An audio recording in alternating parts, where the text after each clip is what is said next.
$1 million is going to fund public school field trips. Governor Cooper made that announcement today at the Museum of Natural Sciences. CBS 17's Brea Hollingsworth has more now on the plan and how it's going to help schools.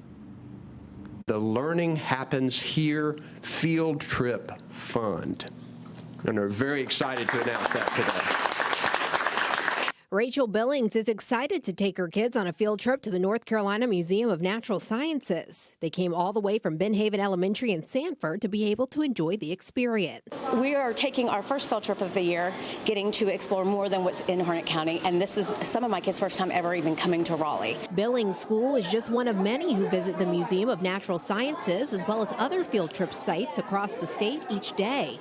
Now Governor Roy Cooper making it his mission to make it easier for public schools to get the funding they need, announcing $1 million in funding through the Learning Happens Here Field Trip Fund. Some public schools have trouble getting the money to send students on field trips.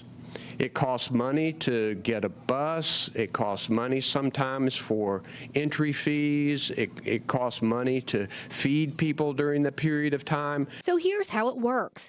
Any North Carolina public school or charter is eligible to apply to get funding where they'll be reimbursed at the end of their trip. Cooper says money will also be set aside for schools in the western part of the state impacted by Helene.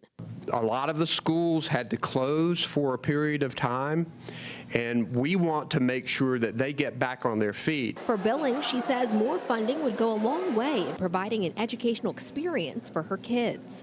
For us, because we have a smaller number, so usually it's a whole grade level, so it might be 100 people. So for us, because we have to pay for the gas, sometimes our field trips are a little bit more expensive than a reg ed class. So something like that would help us tremendously.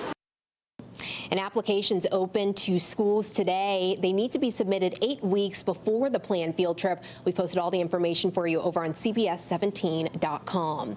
In Raleigh, Brea Hollingsworth, CBS 17 News.